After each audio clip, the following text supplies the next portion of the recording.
my channel. Today I want to talk about what I did to conceive my rainbow baby. And it sounds so surreal to say it because I felt like there was once a time when I would never see past 6 weeks pregnant. If you've been following my past videos, I did have the Mirena Iud, and I did suffer with 2 miscarriages. One was with a set of twins, and the next was a singleton pregnancy.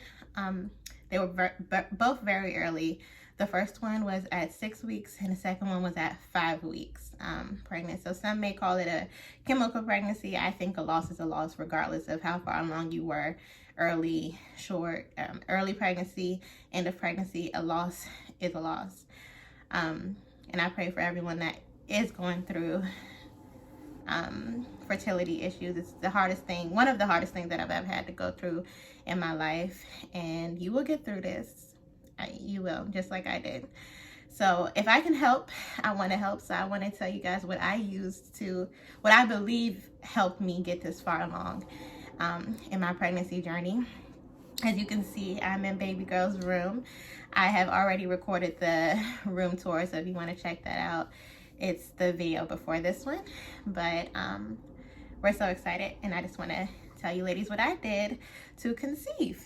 So first I want to start off by saying that I had the Mirena Iud, and it is a hormonal contraceptive. It it kind of messes with your hormones. So I had it removed in April of 2019. So my husband and I knew we wanted to start trying right away. So I wanted to give my body like at least 2 months to, get itself back on track. And then we started trying. So I suffered from a miscarriage in August. That was with the twins. And then I suffered from a miscarriage in September. So by that time, I was like, okay, we're not having a problem getting pregnant. We're having a problem staying pregnant. And I started doing my own research, joined some Facebook groups, and noticed that a lot of women that had miscarriages also had progesterone issues. And Mirena does mess with your progesterone hormone levels. So I went ahead and got them checked by my OBGYN, and he claims progesterone has there's no evidence shown that progesterone will help you carry a baby. But with all of the research and real women that I've seen, it has helped. That sold me enough. So I seen my progesterone was low, and I did my research and found this herb called VITEX. Now I found VITEX on Amazon, and I unfortunately don't have the bottle with me because I gave it away since I no longer need it. But I had the VITEX. I got it off of Amazon. I will link it below. And I started taking it for 3 weeks. And then we tried. And again, got pregnant. So I was like, oh, I've gotten pregnant these last 2 months back to back. Let me hold my breath. I didn't want to tell my husband yet, but I was just waiting it out.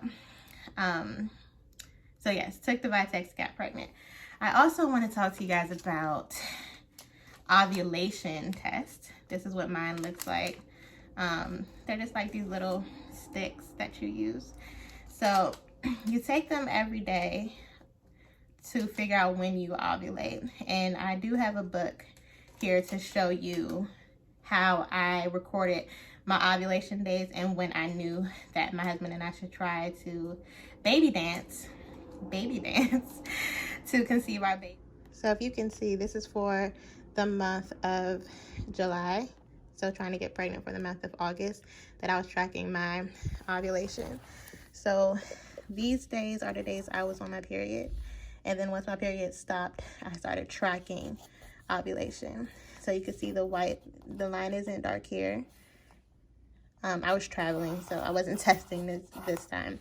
But you can see here the line's getting darker and darker.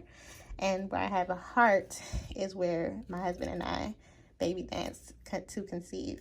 I wasn't worried about the traveling days because I knew it was too early in my cycle to get a positive ovulation. But around days 13, 14, 15, 16, 17, you do want to track it.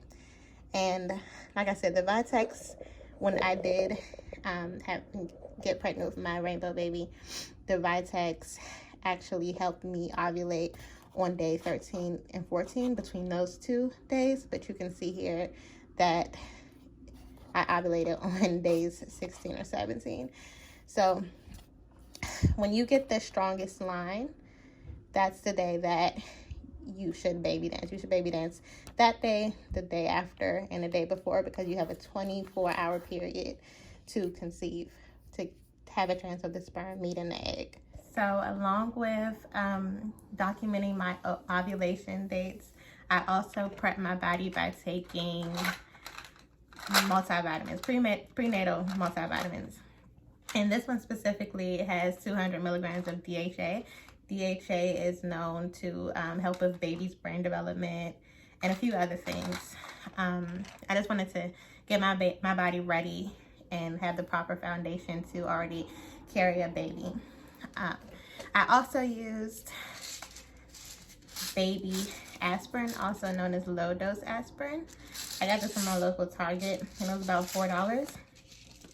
I did research on the low dose aspirin and seen that it can thicken your uterine lining, and the Mirena Iud does thin it out to prevent pregnancy.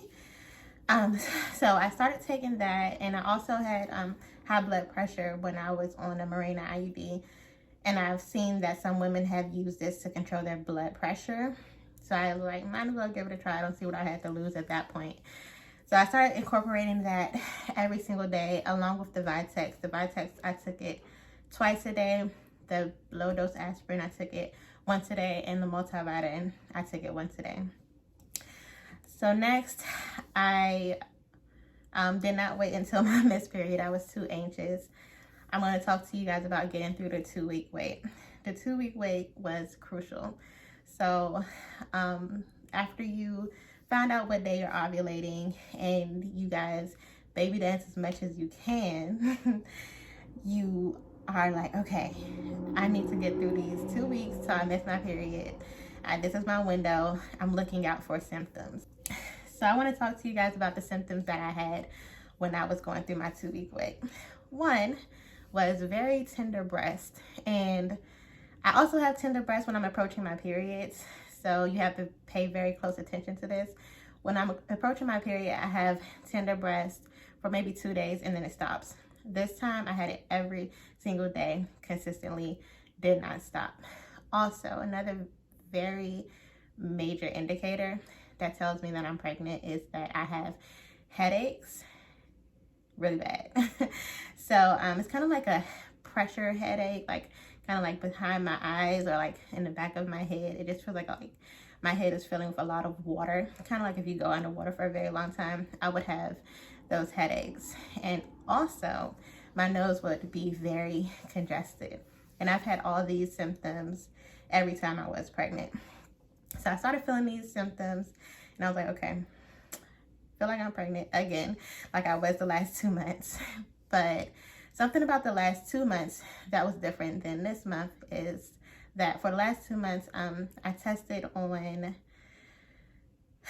positive only on the day of my expected missed period. I would never be positive the days prior to my missed period. So this test, I got a positive on 13 DPO. That's about 3 to 4 days before your missed period, I believe. Don't quote me on that, I can't remember now. But it's a few days before your missed period. And I had a faint line.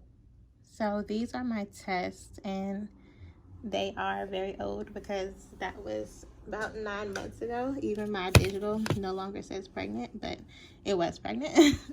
So if you can see, this one is actually 10 DPO, and then 11, 12, 13. Both of these are 13, and you can see how much darker the line got.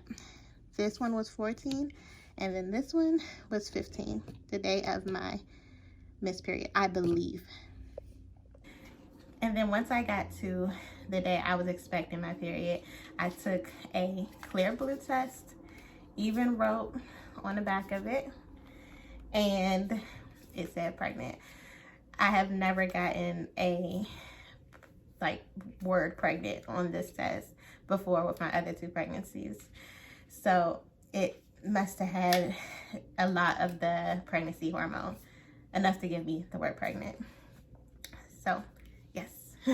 So again, one of the key things I would say helped me to get this far in pregnancy, 39 weeks today, is definitely ovulation tracking. You want to know what day you are ovulating, or you want to know if you're ovulating at all, because if you aren't, that's a whole different problem, and I would suggest that you talk to your doctor about it, just to make sure that your body is ovulating. Thankfully mine was. It was just my period was still kind of inconsistent since getting off the Mirena Iud. Sometimes it would be 26 days, sometimes it would be 36 days. So I just wanted to get my luteal phase under control, and I knew that the VITEX would help a ton with that. So the VITEX did, the VITEX did give me an ovulation day on cycle day 14. And previously in August and September, my ovulation days were cycle day 17 and like cycle day 18. So that wouldn't give my body enough time to give me a sticky baby. So this time it did give me a sticky baby. So the ovulation strips, the VITEX, for sure. I do not think you have to use VITEX only if you have irregular cycles or if you're not ovulating. Give it a try. And also the prenatal vitamins. I hope this video helps you and serves you well, and let me know what you have tried and what has worked for you.